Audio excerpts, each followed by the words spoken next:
तेषामहं समृद्धर्ता मृत्यु संसार सागरात भवामी नचिरात पार्थ मय्यावेशित चेतसाम।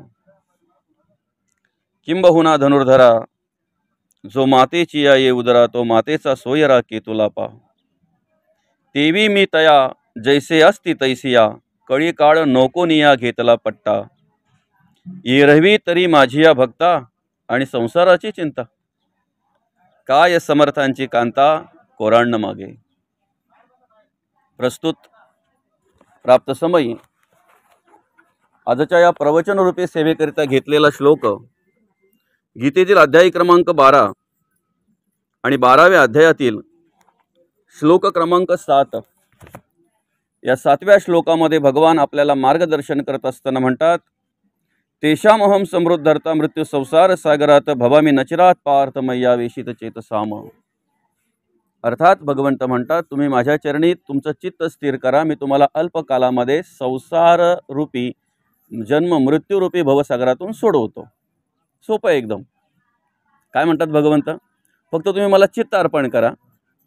चित्त अर्पण केलं की जो संसार रूपी भवसागर तुम्हाला वाटतोय की नाही दुस्तर आहे, तरुण जायला कठीण आहे, जन्म मृत्यूचं रहाटगड जे तुम्हाला वाटतंय की नाही कठीण आहे, सहज सोडवतो मी तुम्हाला, फक्त तुम्ही चित्त मला अर्पण करा, बरं का। भगवंत म्हणतात, खरं तर तुम्हाला ह्या 83,99,999 योनीतून सुटण्यासाठीच आम्ही हा नरदेह दिलेला आहे, बरं का। कशासाठी दिलेला आहे? 83,99,999 योनीतून सुटण्यासाठी, मोकळं होण्यासाठी, बरं का। या ठिकाणी भगवंत म्हणतात की मुक्त होण्यासाठीच हा नरदेह तुम्हाला दिलेला आहे। आपल्याला कशासाठी दिलेला आहे? 83,99,999 योनीतून मुक्त होण्यासाठी हा नरदेह तुम्हाला आम्हाला दिलेला आहे, मोकळा होण्यासाठी दिलेला आहे। मग मोकळा होण्यासाठी जर दिलेला आहे हा नरदेह, तर भगवंताने त्याच्याबरोबर सामर्थ्य पण दिलं असेल ना, सामर्थ्य पण दिलं असेल, सामर्थ्य पण दिलेलं आहे। फक्त एवढंच आहे की ते आम्हाला जाणीव नाही, आम्हाला कळत नाही। आणि मग त्याची ओळख करून देताना माऊली इथे दृष्टांत काय देतात की किंबहुना धनुर्धरा जो मातेची ये उदरा तो मातेचा सोयरा केतुला पा। मुलगा कसाही जरी असला, खोड्या करणारा जरी असला, कुठल्याही पद्धतीचा जरी असला, तरी मातेचं प्रेम त्याच्यावर असतंच। माता कधी त्याचा अवेअर करते का? सगळ्या गावाने, सगळ्या आळीने, सगळ्या कुटुंबाने तरी बाजूला केलं तरी माता मात्र त्याला कुशीमध्ये घेत असते, त्याला आवरत असते, औंजरत असते, गोंजरत असते, त्याच्यावर प्रेम करत असते। तसं माणूस कसाही जरी असला, बरं का, शब्द बघा, माणूस कसाही जरी असला तरी त्याला सांभाळणारा देवच आहे। देवच त्याला सांभाळतोय, त्याला सामर्थ्य देणारा देवच आहे, वेगळा कोण नाहीये। फक्त एवढंच का त्याला जाणीव नाहीये, त्याला ओळख नाहीये।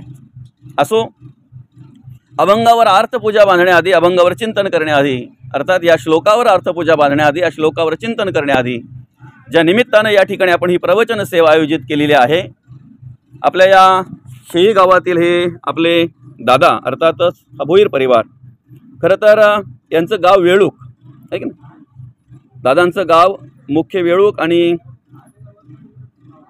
येथील आपले अनिल दादा शिवराम भोईर, त्याचप्रमाणे तुकाराम शिवराम भोईर, तुकाराम दादा शिवराम भोईर, त्यांच्या मातोश्री कैलासवासी इंदुबाई शिवराम भोईर आईसाहेबांना गुरुवार दिनांक 5 डिसेंबर रोजी देवाज्ञा झाली, त्यांचं वृद्धापकाळाने निधन झालं। आणि त्यांच्या उत्तर कार्यांच्या निमित्तानं या ठिकाणी आपण ही प्रवचन सेवा आयोजित केलेली आहे। आईसाहेबांच्या पश्चात आमचे अनिल दादा असतील, तुकाराम दादा असतील, त्याचप्रमाणे आमच्या कमलताई असतील आणि संपूर्ण भोईर परिवार, त्याचप्रमाणे या भोईर परिवाराला ज्यांनी आधार दिला तर या शेळी गावातील आमचं तारमळे परिवार।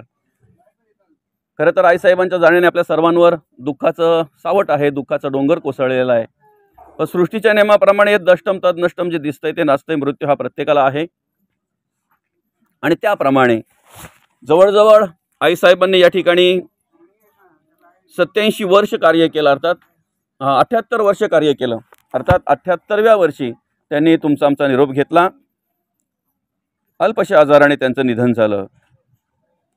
या ठिकाणी आपण घेतलेला श्लोक जो आहे त्या श्लोकामध्ये भगवंत म्हणतात, तेषामहं समृद्धर्ता मृत्यू संसार सागरात भवामी नचिरात पार्थ मय्यावेशित चेतसाम। तुम्ही मला फक्त चित्त अर्पण करा, भगवंत म्हणतात, तेषामहं समृद्धर्ता मृत्यू संसार सागरात। जन्म मृत्यूच्या राडगाड्यातून तुम्हाला सोडवितो, संसाराच्या भवसागरातून तुम्हाला तारतो, पण कधी भवामी नचिरात पार्थ मैया वेशित चेतसाम, तुम्ही मला चित्तार्पण करा, चित्तार्पण करा. खरं तर संसाररूपी भवसागर हा असा आहे की याच्यामध्ये अनेक जलचर आहेत, अपार जलचर आहेत. जी जलचर माणसाला तोडून खातात, माणसाला त्रास देतात, दुःख देतात, पण जाणीव नसल्यामुळे, ज्ञान नसल्यामुळे त्याला कळत नाहीत की नेमकं आपल्याला इथे फाडून खाणारे कोण आहेत, तोडून खाणारे कोण आहेत. खरं तर संसारात कार्य करत असताना मनुष्य ज्यांच्यामुळे त्रास होतो त्यांच्यावर प्रेम करतो, हे दुर्भाग्य आहे. बरं का? ज्याच्यामुळे त्रास होतो त्यांना आपलंसं करतोय, त्यांच्यावर प्रेम करतोय, त्यांना जीव लावतोय, हे माणसाचं अज्ञान आहे, खूप मोठं अज्ञान आहे.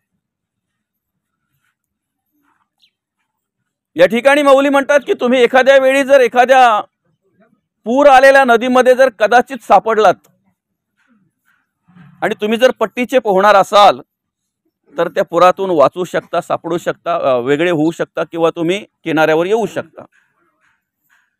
पण संसाररूपी भवसागर असा आहे की पट्टीचे पोहणारे सुद्धा त्या ठिकाणी गटांगड्या खात गेले. त्याला कारण जलचर अपार आहेत, ती जलचर त्याला बाहेर येऊ देत नाहीत. काम मगर मिठी सुटेना, तिरस्कार लागता तुटेना, मद मोत्सर ओटेना भुली पडली, वासना धामीन पडली गळा घालून वेंटाळे व मी गरळा, जिव्हाल आली वेळोवेळा भयानक.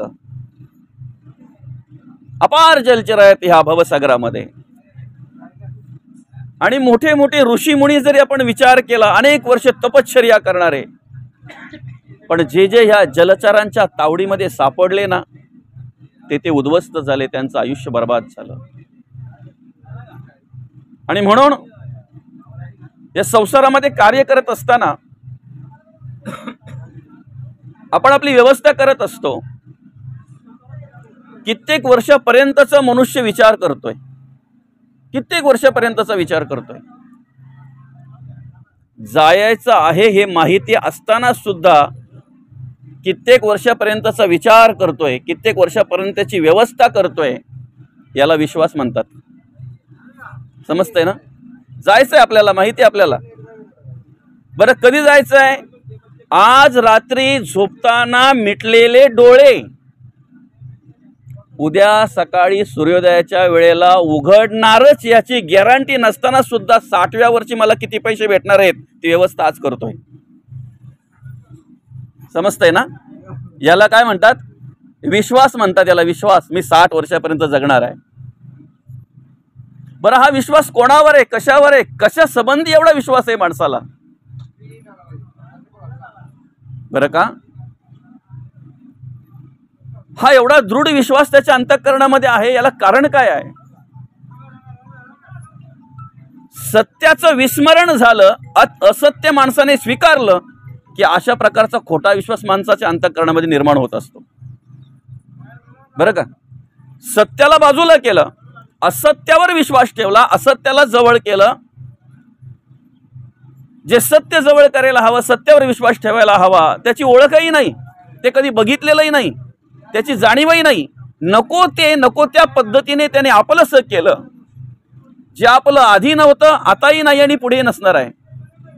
आणि म्हणून मग त्याच्यावर तो, त्याच्या अंतःकरणामध्ये हा खोटा विश्वास निर्माण होतो.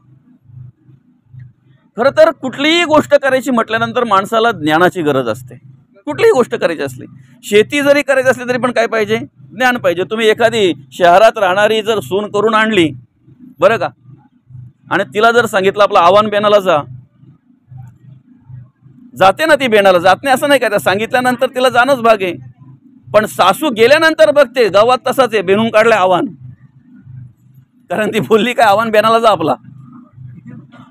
आव्हान बेनाला जा बोलली ना, तर तिचं तरी काय चुकलं? ऐकणारीचं, काम करणारीचं बेनाला चुकलं काय?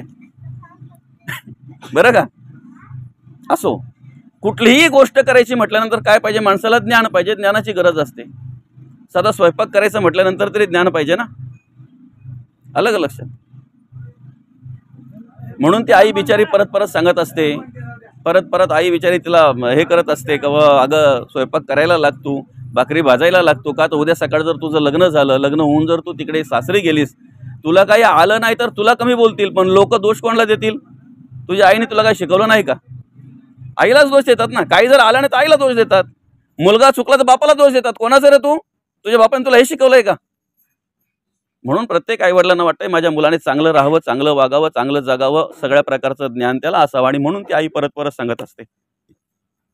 काय तिला सांगत असते का, अगं तू भाकरी भाजायला शिक, तू स्वयंपाक करायला शिक. पण ती आता शिकलेली की ना, ती काय बोलते, मला सगळं जमेल. आज नुसतं यूट्यूबला सर्च केलं ना, आपण गुगलला सर्च केलं ना, नुसतं का सगळं येतंय. तसं तिच्याकडे पुस्तक पण होतं, मेनूचं पुस्तक, कसं काय करायचं ते. आईचं ऐकलं नाही, लग्न झालं. लग्न झाल्यानंतर तिकडे गेली. 4-5 दिवसानंतर मग त्या सासूने सांगितलं, आम्ही सगळी शेतावर जातो, आज तू स्वयंपाक कर. हरकत नाही. सगळे गेले शेतावर. सुनेने स्वयंपाक करायला घेतलं. स्वयंपाक कसा करायचा अजिबात कधी बघितलेलं नाही. आई सांगायची पण आईच्या जवळ पण कधी उभी राहिली नाही. मग काढलं पुस्तक, तिने तिच्या त्या बॅगमध्ये पुस्तक होतं, ते पुस्तक काढलं. त्या पुस्तकामध्ये वाचायला सुरुवात केली. गॅसवर टोपशी ठेवली. थोडं पाणी टाकलं. अलग लक्षात. त्यात बटाटे टाकली. ते बटाटे चिरा, अमुक असं तसं हे ते, थोडं हळद टाका, मसाला टाका. माझा क्रम इकडे तिकडे होईल, कारण मी कधी केलेलं नाही. पण ते चला बाबा असू द्या, हरकत नाही. बरं का. आणि मग ठेवा झाकण. ठेवलं. भात घालायचं आहे. मग आता काय करा, तांदूळ धुवून घ्या, ते पाण्यामध्ये टाका, ठेवा झाकण. ठेवलं झाकण. आणि येऊन पायरीवर मस्त की बसली. थोड्या वेळामध्ये सासू आली, घरची आली सगळी. बघतायत सून आपली पायरीवर बसलेली, म्हणजे सगळं आवरून बसलेली आहे. आनंद वाटला त्यांना. घरी आल्यानंतर विचारलं, अगं झालं का स्वयंपाक? हो आई, केव्हा स्वयंपाक तयार आहे? केव्हा तयार आहे म्हटल्यानंतर अतिशय आनंद वाटला. आणि मग ज्या वेळेला सासू जाऊन बघते, त्यावेळेला त्या टोपशीमध्ये बटाटी मस्त मजा करत होती, पोहत होती त्या पाण्यामध्ये. तांदळाची तर अशी अवस्था झाली की पार अगदी मस्त मजा करत होते. मग तेव्हा विचारलं तिला, अगं काय केलं? काय केलं म्हणजे काय? जसं पुस्तकात सांगितलं तसं केलं. बरोबर आहे, पुस्तकात सांगितलं तसं केलं. तू सगळं काय केलं? सगळं मसाला टाकला, हळद टाकली, मीठ टाकलं, इकडे तांदूळ पण वरले, व्यवस्थित केलं सगळं. पण गॅस कोण पेटविल? तेव्हा ती बोलली, गॅस पेटवायचा त्या पुस्तकात लिहिलाच नाही. बरं का. अर्थात कुठलीही गोष्ट करायची म्हटल्यानंतर माणसाला काय पाहिजे? ज्ञान पाहिजे, आहे की नाही? शेजारी वॉशिंग मशीन आणली म्हणून नवऱ्याच्या मागे लागली. आपल्याला पण पाहिजे. त्याची कॅपॅसिटी नसताना बिचाऱ्यांनी इकडून तिकडून कारवड केली. 25,000ची washing machine, automatic washing machine आणून दिली. पण हिने कधी बघितलेलं नाही वापरताना. धोपाटण्यासकट कपडं टाकलं तिने. आता त्याची अवस्था काय झाली असेल? दुसऱ्या दिवशी ती वॉशिंग मशीन परत. तिला वाटलं धोपाटण्या टाकलं का कपडं जरा व्यवस्थित निघतील. कुठलीही गोष्ट करायची म्हटल्यानंतर ज्ञान पाहिजे. तसं जर संसार नुसतं करायचं जर आपल्याला ज्ञान असेल तर संसार करता येतो. शेतीवाडी करायची म्हटल्यानंतर ज्ञान असेल तर शेतीवाडी करता येते. बरोबर आहे की नाही बाबा? मग तुम्ही सांगा, आपल्या जीवनाचा उद्धार करण्याचा परमार्थ जो करायचा आहे, अध्यात्म जो करायचा आहे, त्याच्यासाठी ज्ञान नको पाहिजे ना? मग ते ज्ञान मिळेल कुठे आपल्याला? बाजारात मिळेल? पाव किलो दे, अर्धा किलो दे, हातपाव दे, नाही. त्यासाठी श्री गुरूंना शरण गेलो पाहिजे. त्यासाठी सद्गुरूंना शरण गेलो पाहिजे.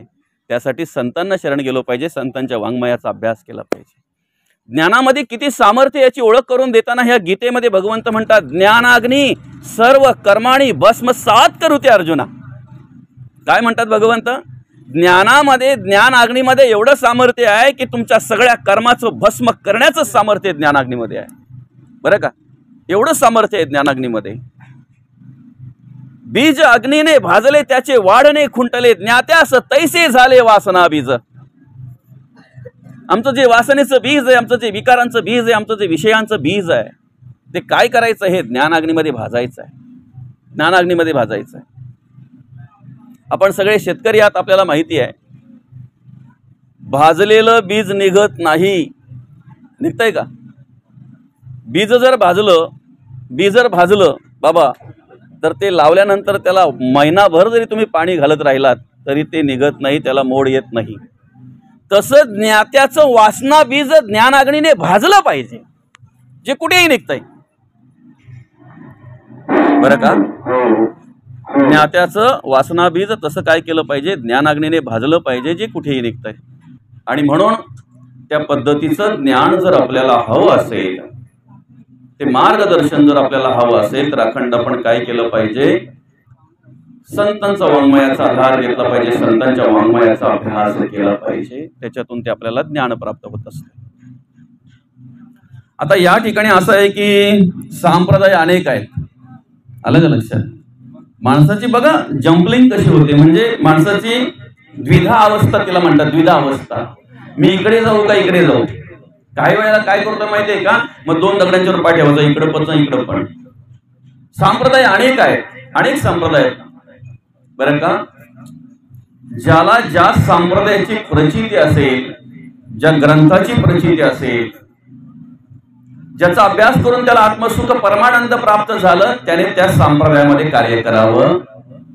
फक्त ते कार्य करत असताना त्या संप्रदायाविषयी अभिमान जरा सुद्धा अंतःकरणामध्ये नको. बरं का?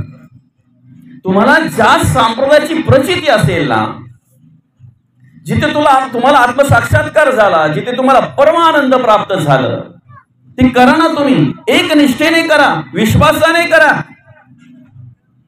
विश्वासाने करा. किती विश्वास असावा? एखादा लहान लहान मुलाला बघा आपण उंच उडवतो, आलं का लक्षात? वास्तविक रडायला पाहिजे त्याने, पण ते हसतंय, कारण त्याला माहिती आहे ज्याने मला उंच उडवले ना तोच परत मला सांभाळणार आहे. एवढा आपल्या संप्रदायावर विश्वास असावा. एखादा संकट आला, एखादं दुःख आलं, एखादा प्रसंग आला, तरी सुद्धा कुठल्याही प्रकारे चलबिचल होता कामा नाही. एक निष्ठ राहिलो पाहिजे, एक निष्ठेने कार्य केलं पाहिजे. का? ज्याने हा प्रसंग दिलेला आहे ना, निवारणाराही तोच आहे. किती विश्वास असावा? आम्हाला शहापूरला जायचंय, शेळी गावामध्ये बस आल्यानंतर आम्ही बसमध्ये बसतोय. ड्रायव्हर ओळखीचा असतो का आपला? ओळखतही नाही आम्ही ड्रायव्हरला, पण तरी सुद्धा त्याच्यावर विश्वास ठेवून आम्ही बसमध्ये बसतोय. का? मला शहापूरला जायचंय ना, हा मला सोडणार आहे शहापूरला, हा मला शहापूरला सोडणार आहे. ट्रेनमध्ये गेल्यानंतर त्या मोटरमॅनवर आपला माहिती नसते, पण विश्वास एवढा असतो की मला मुंबईपर्यंत पोहोचवणार आहे. माणसावर जर आपण एवढा विश्वास ठेवतो तर संतांवर विश्वास ठेवायला पाहिजे ना. ज्या संप्रदायामध्ये आपण कार्य करत असो ना, त्या संप्रदायामध्ये एक निष्ठेने विश्वासाने कार्य केलं पाहिजे. पूर्ण विश्वास पाहिजे त्या ठिकाणी. जगद्गुरु तुकोबांचा अभ्यास करा, माऊली ज्ञानोबांचा अभ्यास करा, शांतीब्रह्मनाथ महाराजांचा अभ्यास करा, संत शिरोमणी नामदेव महाराजांचा अभ्यास करा. बरं का? जिथे श्री गुरु म्हणून नमस्कार केला ना, ज्यांचं मार्गदर्शन प्राप्त झालं ना, त्या ठिकाणी निष्ठा, विश्वास आणि श्रद्धा निर्माण झाली पाहिजे. त्या ठिकाणी निष्ठा पाहिजे, विश्वास पाहिजे, श्रद्धा पाहिजे. काय कमी होतं नामदेव महाराजांना सांगा ना. पांडुरंग परमात्मा नैवेद्य स्वीकारायचा त्यांच्या हातून. आपल्या हातून जर कधीतरी देवाने नैवेद्य स्वीकारला तर काय होईल बरं? काय होईल बरं का?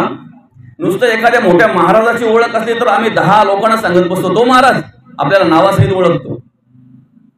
तो महाराज आपल्या घरी 10 वेळा येऊन गेलेला आहे. ते महाराज कधी जर गेलो ना तर एवढे जीव काढतात आपल्याला. खूप सांगायची रीत अशी आहे की एखाद्या महाराजाशी जर सख्यत्व आलं तर एवढा अभिमान आमच्या अंतःकरणामध्ये येतो. कधीतरी देवाने जर आमच्याकडून नैवेद्य स्वीकारलं, बघा आम्ही किती हवेत जाऊ, कुठे असू आम्ही. काय कमी होतं नामदेव महाराजांना? सतत पांडुरंग परमात्म्याचा संघ होता, सतत पांडुरंग परमात्म्याच्या जवळ होते, तरी सुद्धा स्वतः पांडुरंग परमात्म्याने सांगितलं, माझं जे निर्गुण, निराकार, निसंग, अरूप, निर्विकार, निर्विकल्प, निराधार असं जे रूप आहे, नैनम चदंती शस्त्राणी नैनम दहती पावका न चैनम क्लेदयंती पण शोषयति मृतः, त्या रूपाची जर तुला ओळख करून घ्यायची असेल तर त्यासाठी तुला विसोबांना शरण जावं लागेल. विसोबांना शरण जावं लागेल. बरं का? आता नामदेव महाराजांच्या गाथेचा जर तुम्ही अभ्यास केला, नामदेव महाराजांच्या अभंगाचा जर अभ्यास केला, तर त्या ठिकाणी नामदेव महाराजांनी कुठेही इतर गुरूंची निंदा केलेली नाही. फक्त माझेच गुरु श्रेष्ठ आहे. माझे किती श्रेष्ठ आहे ते जगाला सांगावं, पण तुमचे कनिष्ठ आहे नाही. याला परमार्थ म्हणत नाही, याला भ्रम म्हणतात. आमचा संप्रदाय खूप श्रेष्ठ आहे. आमच्या संप्रदायामध्ये आम्हाला अशी आत्मप्रचिती आलेली आहे, असा आत्मसाक्षात्कार झालेला, परमानंद प्राप्त झालेला आहे. सांगावं ना, पण आमच्या पुढे तुम्ही काहीच नाही आहेत. हा भ्रम आहे आपला. बाबांच्या शेतामध्ये रत्ना येतो, जिनी येते, मसूर येते, घालून काय येते ते त्यांनाच माहिती. एवढी वर्ष शेती करता येते, बरोबर आहे की नाही? तिथे माझ्यासारख्याने जावं आणि सांगावं हो तुम्ही ते नका लावू, हेच लावा, हेच बरोबर येईल. त्यांच्या शेतीचा अनुभव त्यांना आहे. तसं ज्याला ज्या ठिकाणी निष्ठा श्रद्धा प्राप्त झाली, ज्या ठिकाणी विश्वास प्राप्त झाला, त्यांनी तो मार्ग स्वीकारावा, त्या मार्गामध्ये वाटचाल करावी, एक निष्ठेने विश्वासाने अगदी कार्य करावं, जेणेकरून आपल्या जीवनाचा आपल्याला उद्धार होईल. यासाठी त्याला कारण सांगतो ना तुम्हाला, बरं का? आपल्याला या संसाराच्या राहडगाड्यातून जो सुटायचा आहे, या जन्म मृत्यूच्या राहडगाड्यातून सुटायचं आहे, तर सगळ्यात महत्वाचं म्हणजे जे आपण कार्य करतोय त्याच्यावर विश्वास, निष्ठा आणि श्रद्धा महत्वाची आहे. तुम्ही जेवढ्या शास्त्राचा अभ्यास कराल ना, तुम्ही जेवढा पुराणांचा अभ्यास कराल ना, तेवढा तुमच्याकडे भ्रम निर्माण होतो. बाबांना माहिती असेल, आता जे वाचक मंडळी त्यांना माहिती असेल. कारण एखाद्या शास्त्रामध्ये असं सांगितलंय ना, दुसऱ्या शास्त्रामध्ये वेगळंच काहीतरी सांगितलं असेल, तिसऱ्या शास्त्रामध्ये वेगळंच काहीतरी सांगितलं असेल. काय म्हणतात भगवंत? नाना शास्त्रे पठ्ये लोक नाना दैवत पूजनम, पण आत्मज्ञान विने पार्था सर्व कर्म निरर्थकम. तुम्हाला ज्ञान प्राप्त व्हावं म्हणून तुम्ही शास्त्र वाचा, पुराण वाचा, ग्रंथ वाचा, अनेक ग्रंथ वाचा, अनेक संप्रदायाचा अभ्यास करा, तुम्हाला ज्ञान प्राप्त व्हावं म्हणून. पण आत्मज्ञानासाठी तुमच्या गुरुशीच तुम्हाला एकनिष्ठ राहायचं आहे. तुमच्या संप्रदायावर विश्वास ठेवूनच तुम्हाला एकनिष्ठ राहायचं आहे. नाना शास्त्रे पठ्ये लोक नाना दैवत पूजनम, पण आत्मज्ञान जर नसेल, मला स्वतःला शोधण्याचं ज्ञान जर नसेल, तर माझ्याकडे असलेलं सगळं पांडित्य फुकट आहे. तुमच्या डोळ्याने तुम्ही काय पाहावं हे मला कळतंय, पण जर माझ्या डोळ्याने मी काय पाहावं हे जर मला कळत नसेल, तर माझ्या ज्ञानाचा उपयोग मला काय सांगा ना. तुम्ही कसं वागावं, कसं जगावं हे जर मला कळतंय, पण मीच कसं वागावं, जगावं हे जर मला कळत नसेल, तर माझ्या ज्ञानाचा उपयोग काय आहे का? व्यसन मुक्त गाव करायचं म्हणून मोठं त्यांनी एक संमेलन ठेवलं, बरं का? अनेक त्या ठिकाणी लोकांना आमंत्रित केले, विशेष करून व्यसनी माणसांना आमंत्रित केले. आणि वक्ता एक असा बोलवला की नामांकित वक्ता, त्याचं वक्तृत्व, त्याच्या बोलण्याला काय आपण म्हणतो धारका काही काय म्हणाल ते, गर्दी, अमाप गर्दी, व्यसनाधीन झालेली माणसं, ज्यांना व्यसन नाही अशी माणसं, बरीच माणसं त्या ठिकाणी गोळा झाली. वक्त्याने सुरुवात केली. 2-2.5 तास जवळजवळ त्याने दारू या विषयावर एवढं चांगल्या प्रकारे बोलला, अतिशय चांगल्या प्रकारे बोलला. खूप खूप खूप खूप एवढं अगदी प्रत्येकाच्या मनाला आतमध्ये अगदी एक बोध निर्माण होईल अशा प्रकारे त्या ठिकाणी त्यांनी चांगल्या प्रकारे वक्तृत्व केलं, मार्गदर्शन केलं. सगळे आश्चर्यचकित झाले. कार्यक्रम संपल्यानंतर बरं का, पुरुष विचार करायला लागले, हा माणूस तरी काय असेल, निर्व्यसनी असेल, याला व्यसन नसेल. काही कल्पना करायला लागल्या. महिला तर अशा कल्पना करायला लागला का हिच्या याच्या पदरात पडलेली बाई आणि काय, बरं का. कार्यक्रम संपल्यानंतर ज्या वेळेला भेट घ्यायला जे जे जायचे त्यांना वास यायचा त्याच्या तोंडाला दारूचा. विचारलं महाराज नाही, चुकीन शब्द आला, त्याला काय महाराज म्हणणार, वक्ता फक्त तो. दादा बाबा, एवढं चांगलं तुम्ही सांगितलं, सगळं काय एवढं ज्ञान, आणि काय तुम्ही बोललात, काय धार तुमच्या शब्दाला, पण तुमच्या तोंडाला वास येतो दारूचा. त्यांनी उत्तर दिलं, थोडी ठोकल्याशिवाय मला बोलताच येत नाही, हे शब्दच मला आठवत नाही. आत्मज्ञान विने पार्था सर्व कर्म निरर्थकम. आम्ही जगाला ओरडून सांगू शकतो ना, तुम्ही काय केलं पाहिजे, तुम्ही कसं जगलं पाहिजे, हे काय आहे, ते काय आहे.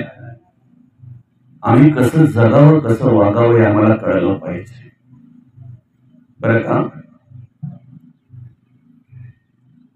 परमार्थाला सुरुवात ही सत्वगुणातून होत असते. सत्वगुण महत्वाचा आहे.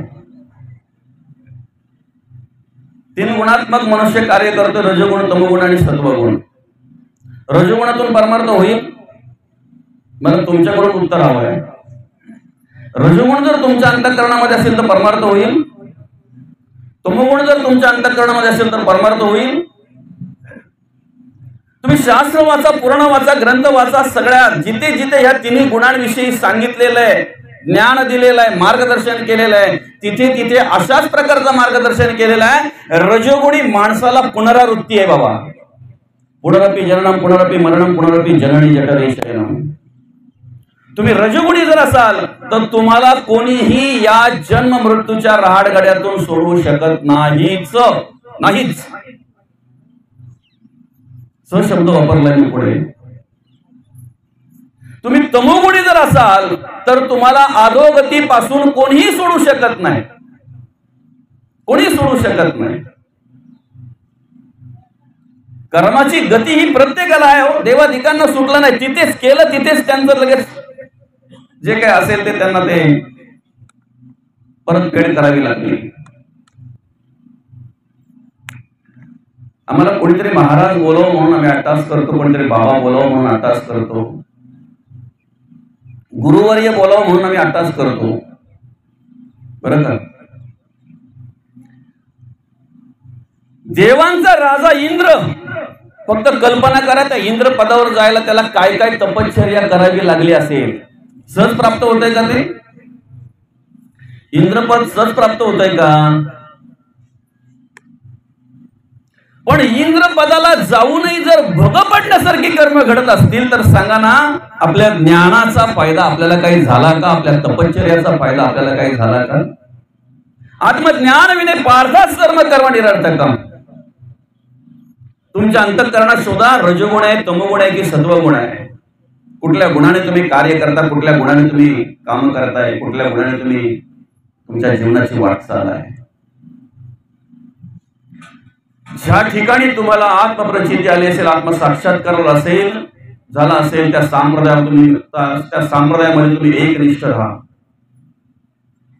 पण समोरच्याला शिकवायला जाऊ नका. तुझा तुच्छ आहे, तुमच्यात काहीच पॉवर नाही, तुमच्यात काहीच नाही, तुम्हाला काहीच भेटणार नाही, सगळा भेटलाय ते आम्हालाच भेटलाय.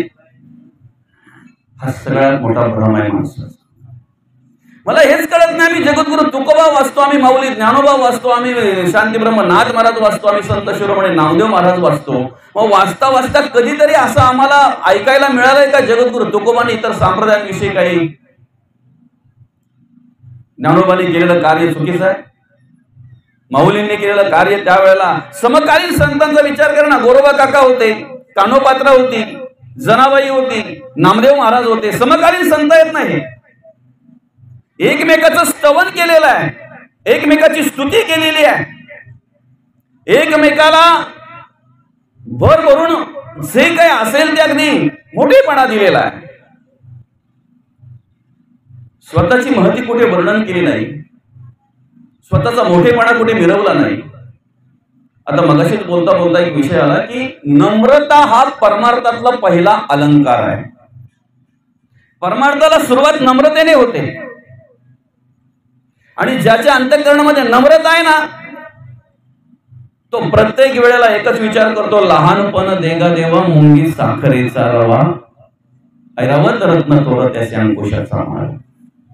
लहानपण देगा देवा, तो मोठं व्हायला कधीच जाणार नाही ज्याच्या अंतःकरणामध्ये नम्रता येतो, ज्याच्या अंतःकरणामध्ये नम्रता येतो. जगद्गुरु तुकोबांनी चैतन्य संप्रदायामध्ये कार्य केलं, मौली ज्ञानोबांनी नाथ संप्रदायामध्ये कार्य केलं, शांतीब्रह्म एकनाथ महाराजांनी दत्त संप्रदायामध्ये कार्य केलं.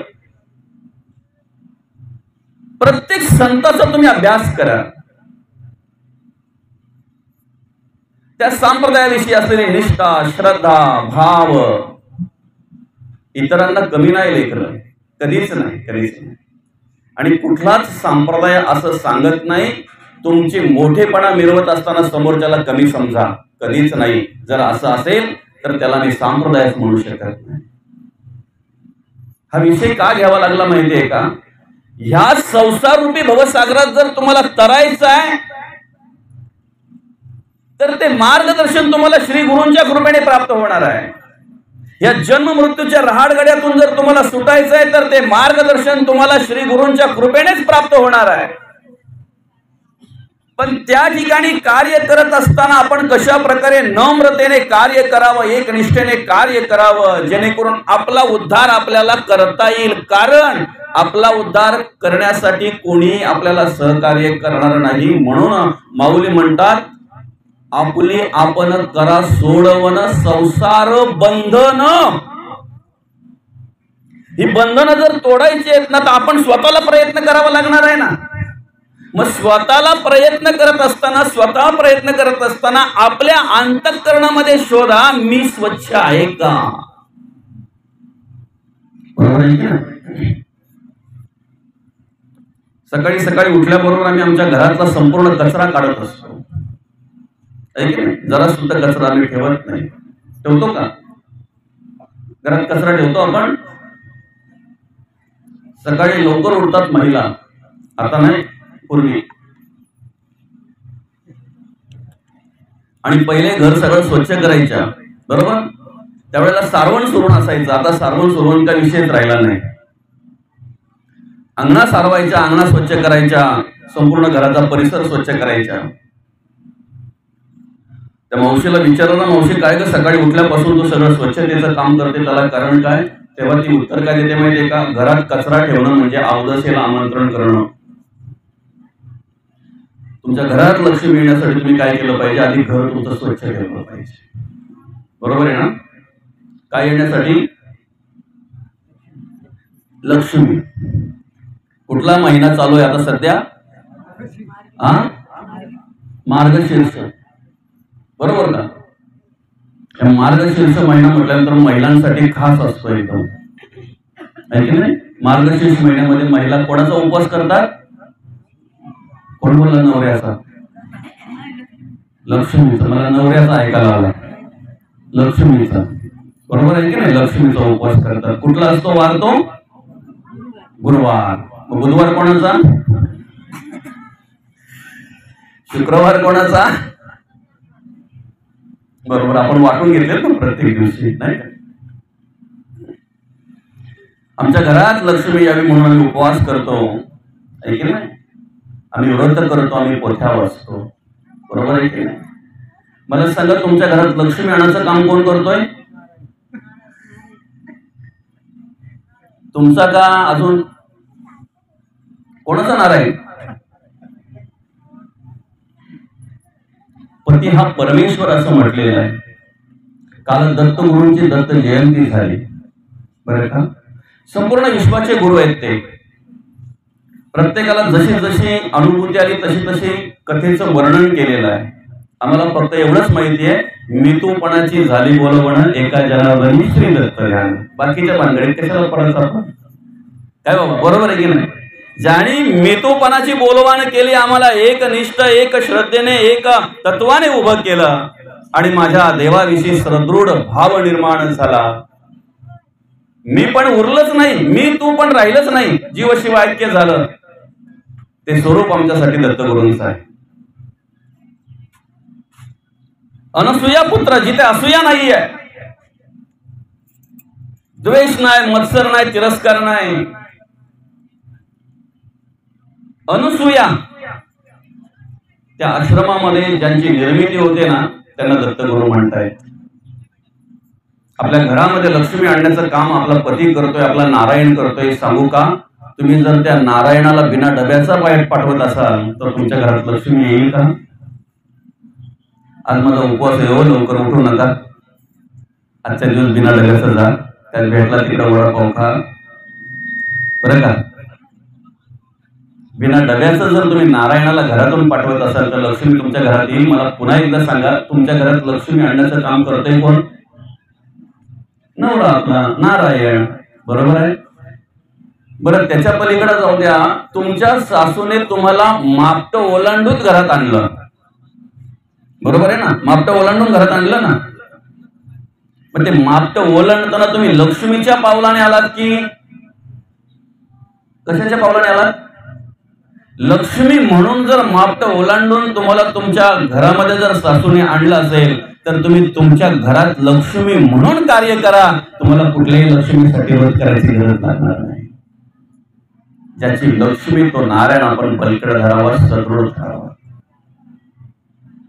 तुमची सासू बिचारी चहा करते आणि तुम्ही म्हणता आज उपवास आहे, देवीला नैवेद्य दाखवल्याशिवाय, देवीला चहाचा नैवेद्य दाखवल्याशिवाय तुम्हाला चहा देता येणार नाही. तुमचा सासरा सकाळी भाकरीची अपेक्षा करतोय, देवाला नैवेद्य दाखवल्याशिवाय तुम्हाला देता येणार नाही. तुम्हाला सांगा, लक्ष्मी नारायण कळला का? तुम्ही त्या घरात कुठल्या लक्ष्मीच्या रूपाने आलेले आहेत? कुठल्या लक्ष्मीने तुम्हाला आणले त्या घरामध्ये? कुठल्या नारायणाने तुम्हाला त्या घरामध्ये आणलेला आहे? काय समजतंय माऊली? आज फक्त बाह्यांगाने सगळं काही चाललंय, अंतरंग बाजूलाच राहिलंय. बाह्यांगाने, बरोबर आहे की नाही? मिरवणाऱ्याला महत्व आहे, मुरवणाऱ्याला कमी. बरोबर आहे ना? जो जास्त मिरवतो ना, मिरवणाऱ्याला. असं म्हणतात, बोलणाऱ्याची आंबट गोड पण संपली जातात कलियुगामध्ये. बरं का बाबा? खरं आहे ना? आलं का लक्षात? आणि म्हणून मुरवा, परमार्थ मुरवण्याचा विषय, मिरवण्याचा नाही. आत्मज्ञान त्याला म्हणतात. ऐक ज्ञानाचे लक्षण.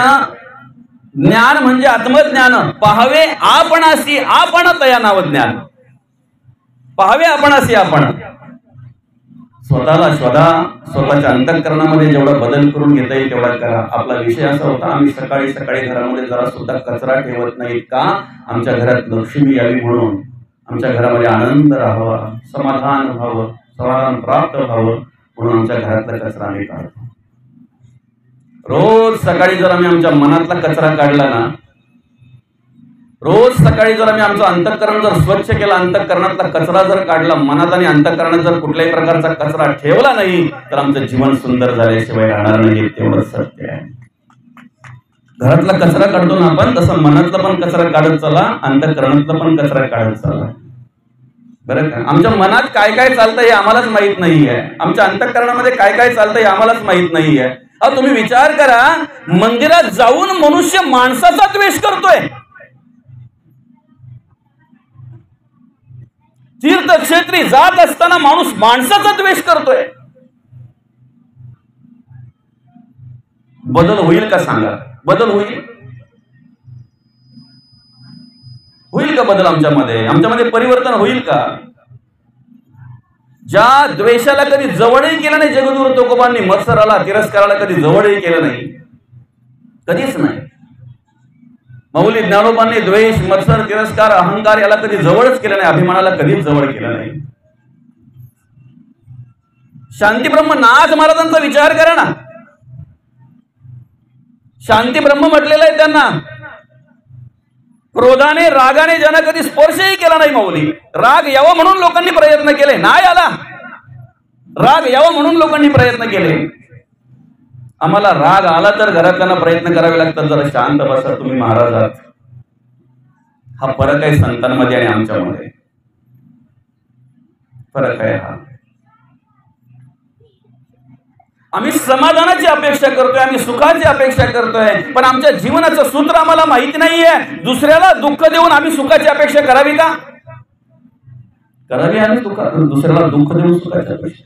आम्ही म्हणतोय पेरले ते उगवते. बाबा, पूर्वीची घर असायची ना, अशी बालाबिलांची, त्या बालांच्यावर अशा म्हणी लिहिलेल्या असायच्या नाही बाबा. पेरले ते उगवते, दया क्षमा शांती तेथे देवाची वस्ती. ह्या म्हणी आम्ही वाचलेल्या आहेत. नाही निर्मळ जीवन त्यास काय करील साबण. जुनी घरं जी असतील ना, अजून सुद्धा त्यांच्या त्या बालांच्यावर असे लिहिलेलं असायचं. काहींच्या जोत्याच्या तोडींवर कोरलेला आहे, परोपकार हाच खरा धर्म आहे. खरा तो एकची धर्म, जगाला प्रेम अर्पावे. कित्येक ठिकाणी वाचायला मिळते आम्हाला, प्रेमाने जग जिंकावे. कुठेतरी मनुष्य भरगळा ना की वाचल्यानंतर कमीत कमी ठिकाणावर आला पाहिजे, यासाठी ती व्यवस्था होती. दया क्षमा शांती तेथे देवाची वस्ती. नव्हे नव्हे देवची वस्ती. त्या घरात देवची वस्ती. आलं का लक्षात? दुसऱ्याला दुःख देऊन आम्ही समाधानाची सुखाची जर अपेक्षा करत असू तर हा भ्रम आहे. पुन्हा एकदा सांगतो, परमार्थाला सुरुवात ही सत्वगुणाने होत असते, रजगुणाने तमोगुणाने नाही. रजगुणाने तमोगुणाने जर तुम्ही परमार्थ करत असाल तर हा तुमचा भ्रम आहे. मग संतांचं वाक्य खोटं आहे का? तुम्ही जर तुमचं खरं करत असाल मग संत कुठे? संतांचं वाङ्मय बाजूला ठेवायला पाहिजे का? मग जगद्गुरु तुकोबांनी काय केलं, माऊली ज्ञानोबांनी काय केलं, संतांनी काय केलं, काय उपदेश केलाय संतांनी, हे चुकीचं आहे का? मग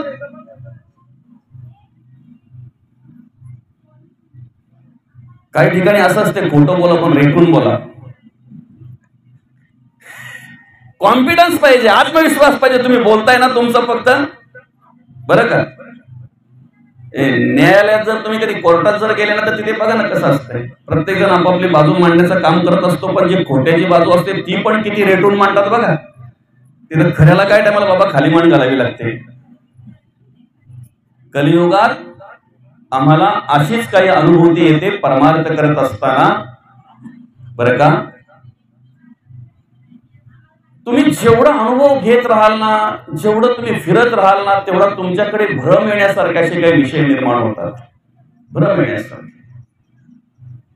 जेवढं वाचन कराल ना, फक्त आत्मज्ञानासाठी वाचन करा, भ्रमाचं निरसन व्हावं यासाठी वाचन करा. भ्रम येईल याच्यासाठी नका. मग तुम्हाला कोणीही सोडू शकत नाही, कोणीही सोडू शकत नाही.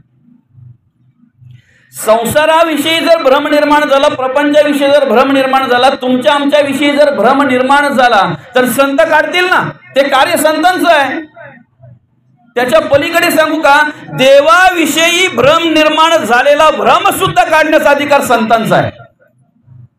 पण संतांविषयी जर तुमच्या अंतःकरणामध्ये भ्रम निर्माण होत असेल, त्यांच्या शिकवणीविषयी जर भ्रम निर्माण होत असेल, तर जगातला कोणीही तुम्हाला सोडवू शकत नाही आणि या राडगाड्यातून वाचवू शकत नाही. हे तेवढंच सत्य आहे. सत्वगुण हा कशाने प्राप्त होत असतो?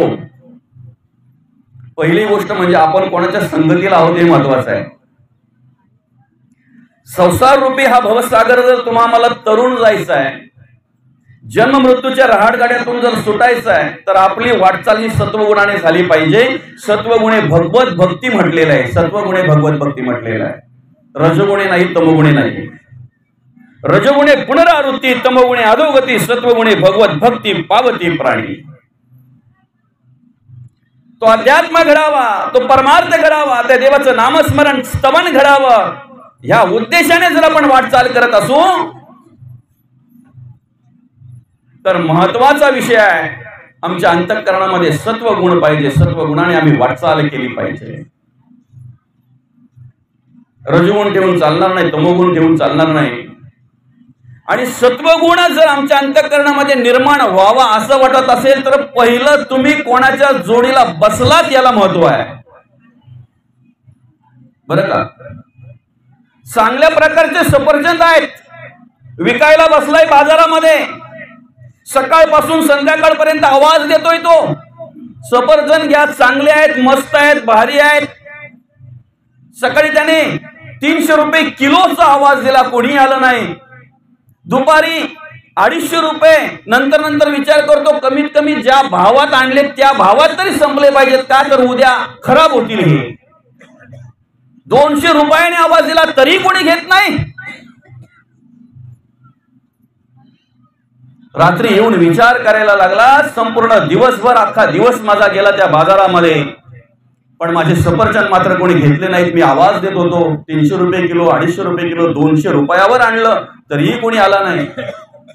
विचार करता करता त्याच्या लक्षात आला, तो ज्याच्या बाजूला बसला होता ना, तो उंदीर माराचा औषधवाला होता. याने आवाज दिला, सफरचंद आहेत, चांगले आहेत, मस्त आहेत. हा बोलाचा खाल्लं की मरतही पाहिजे तर एकदा घेऊन बघा. मुंग्यांचं औषध, उंदरांचं औषध जास्त नाही का, ते छोट्या छोट्या पुड्या घेऊन त्याच्या बाजूला तो बसला होता. हा आवाज द्यायचा ना, चांगले आहेत, मस्त आहेत, ताजे आहेत, भारी आहेत, पण हा याचा आवाज द्यायचा, एकदा घेऊन तर बघा, खाल्लं की मरलेच मेलेच पाहिजेत, मरतय, खाल्लं की मरतय, संपतील. दुसऱ्या दिवशी तेच सफरचंद थोडे डाग लागलेले, थोडे डागेलेले, थोडे नर्वस झालेले, नाराज झालेले असे घेऊन तो बसला. पण बसला कोणाच्या जोडीला माहितीये का? आयुर्वेदिक औषधी विकणारा जो होतो त्याच्या जोडीला बसला. फरकच पडणार, एकदा घेऊन बघा, समजतंय ना? गुण आपल्याकडे चांगल्या प्रकारचे यावा म्हणून चांगल्या लोखंडाने गंजलेल्या लोखंडाची संगत करू नये. कारण चांगल्याला गंजवण्याचं सामर्थ्य गंजलेल्यामध्ये आहे, बरं का? आपण कोणाच्या जोडीला बसतो त्याच्यावर आपला गुण आधारित आहे. दुसरं, आपण कुठल्या जागेवर बसतो. नाक्यावर बसणाऱ्यांचे विचार कधी ऐकलेत तुम्ही? नाक्यावर बसलेल्यांचे विचार तुम्ही कुठल्या जागेवर आपण जातोय ना त्या जागेचे सुद्धा बघा काही वेळेला ते गुण आपल्या अंतःकरणामध्ये विचार उतरतात.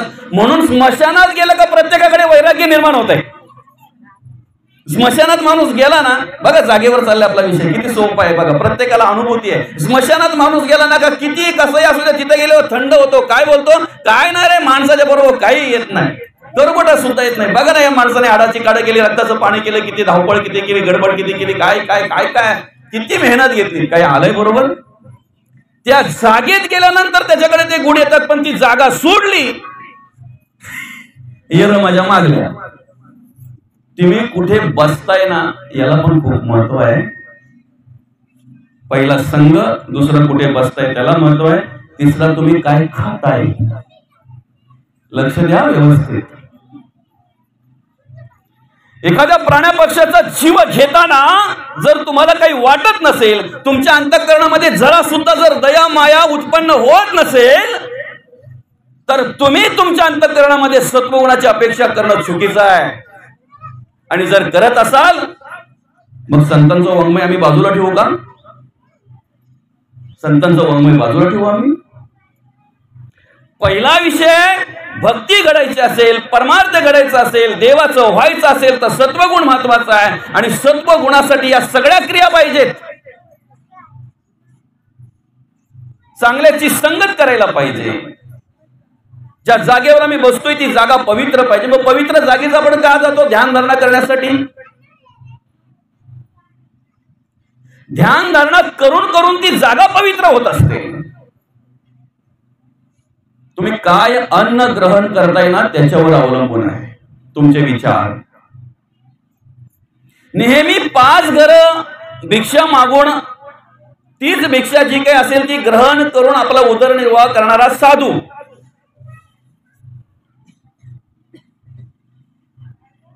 तापाने फणफणले बाबा, कसकसलं त्यांना. 4-5 वाजता पहाटे उठणारे आज 8 वाजले त्यांना, जागेवरून उठवत नाही का तर अंग जड झालेला आहे. पूजा अर्चा आवरता आवरता 12 वाजले आणि उन्हाच्या भरामध्ये त्यांनी मठ आपला सोडला, गावामध्ये भिक्षा मागण्यासाठी निघाले. ऊन पडलेला आहे, अंग थरथरा कापतंय, हळूहळू हळूहळू पुढे पावलं टाकतायत का? भूक लागलेली आहे, 4 घास पोटात जाण्यासाठी भिक्षा मागितली पाहिजे. आणि गावाचं पहिलंच घर, त्या घरातल्या महिलेने बघितलं बाबा येत आहेत, बाबा थरथरा कापत आहेत, बाबा हळूहळू चालतायत. रोज सकाळी 11-11:30 वाजता येणारा बाबा आज 1 वाजलेला आहे. बघितलं बाबांच्या अंगाला हात लावून तापाने फणफणलेले बाबा, हात जोडले, सांगितलं बाबा ऊन झालेला आहे, आज तुम्ही 5 घरं भिक्षा मागण्याच्या स्थितीमध्ये नाही आहेत, कदाचित काही व्हायला नको, माझ्या घरात अन्न तयार आहे, जे शिजलेलं आहे ते तुम्ही ग्रहण करा आणि इथूनच परत जा. गावापर्यंत जात बसाल, 5 घरं अन्न मागत बसाल तर कदाचित रस्त्यामध्ये जर काही बरं वाईट झालं तर, कारण तापाने फणफणले, अंग संपूर्ण कापतंय, तुमचं थरथरा कापतंय, कुठेही पडाल तुम्हाला चक्कर येईल बाबा. साधूने होकार दिला, 2 घास खाल्ले, आपली झोळी काकेमध्ये अडकवली आणि पावला पावलानं साधू आपल्या मठाकडे निघालेले आहेत. अर्ध्या रस्त्यात आल्यानंतर त्यांच्या झोलीमध्ये असा काहीतरी वाजल्याचा आवाज आला. विचार केला माझ्या झोलीमध्ये आवाज कसला, आणि हात घातल्याबरोबर चांदीचा गडू, चांदीचा लोटा त्यांच्या झोलीमध्ये. त्याच पावलाने बाबाने मागे फिरले. मागे फिरून हळूहळू हळूहळू त्या बाईकडे आले. विचारलं, ताई हा गडू तुझा का ग? हो बाबा, तुम्हाला पाणी प्यायला दिलेला गडू माझ्या झोलीत आलाच कसा? बाबा विचार करतायत, माझ्या झोलीत आलाच कसा? कोरोनाच्या काळामध्ये कोणी गावामध्ये शिरू देत नव्हतं, गावामध्ये येऊ देत नव्हतं. 2 दिवस मला काही मिळालं नव्हतं. पाणी पिऊन मी मठामध्ये राहिलो होतो, पण मला जरा सुद्धा चोरी लबाडीची दुर्बुद्धी कधी सुचली नाही.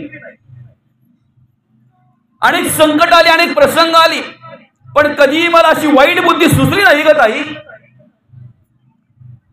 तुझ्या घरचा तू पाणी प्यायला दिलेला चांदीचा लोटा माझ्या झोळीत आला. विचारलं त्या ताईला, ताई मला जे अन्न तू खायला दिलं, तुझ्या घरात कमवणारा कोण आहे? माझे पती. काय करतायत? व्यवसाय काय आहे? तेव्हा तिने सांगितलं, माझं पती म्हणजे पूर्वीचा वाल्या कोली. पाकिटमार करायची, लूट लबाडी करायची, मिळेल त्याला लुबाडायचं. बरं का?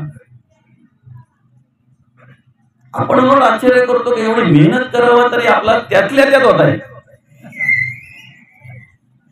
काय बाबा,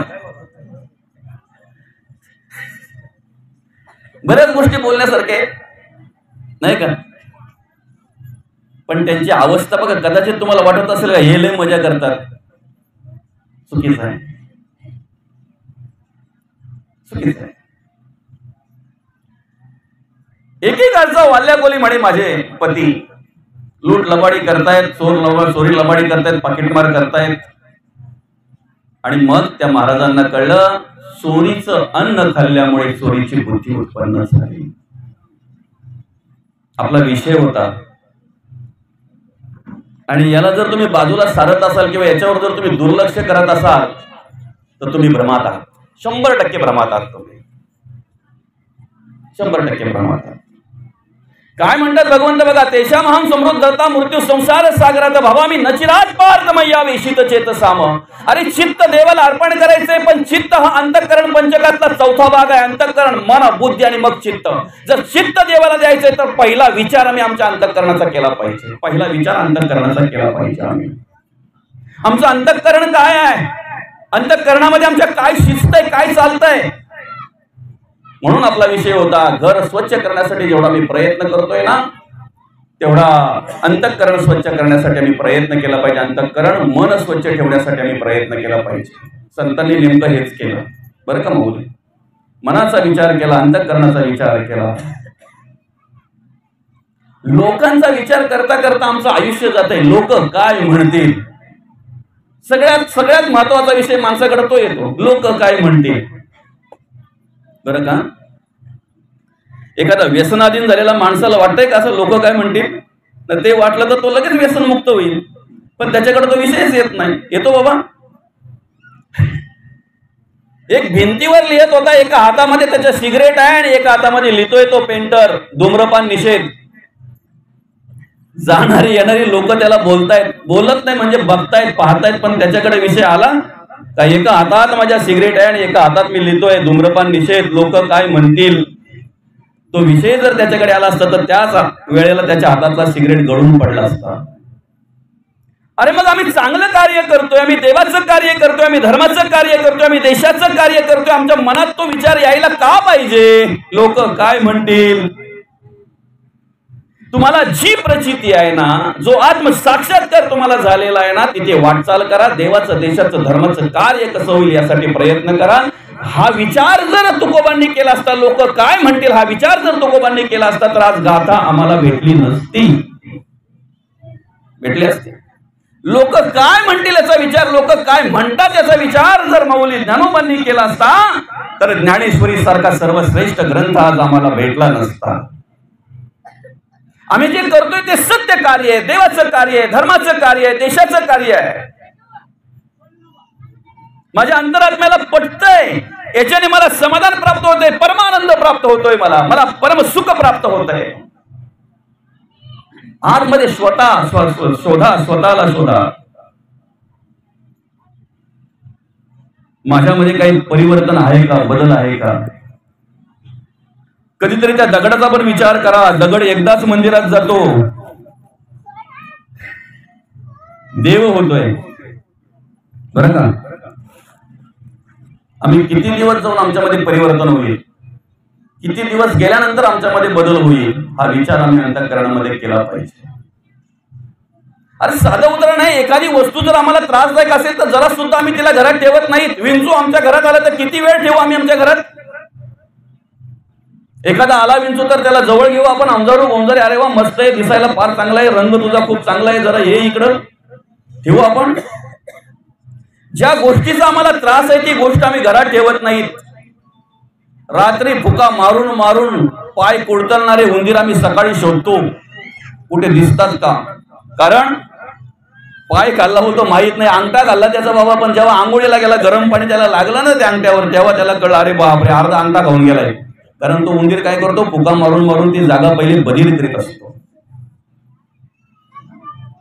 हा पेन आहे माझ्या खिशाला, याची शाई जर लिकेज झाली आणि माझ्या खिशाला माझ्या शर्टला जर लागली तर मला समजल्यानंतर तो पेन मी किती वेळ खिशाला ठेवावा?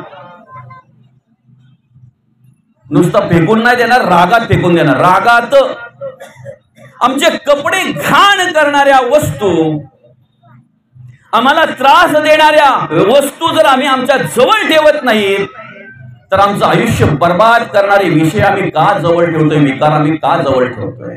आमचं आयुष्य बर्बाद करणारे विचार आम्ही का जवळ ठेवतोय? का राग येत नाही त्यांचा आम्हाला? का राग येत नाही? संतांनी पहिले त्याला बाजूला केलेलं आहे. साधने तरी हीच आता जो कोणी साधेल, परद्रव्य परनारी याचा घरी विटाळ, याचा विटाळ आला पाहिजे, याचा वीट आला पाहिजे.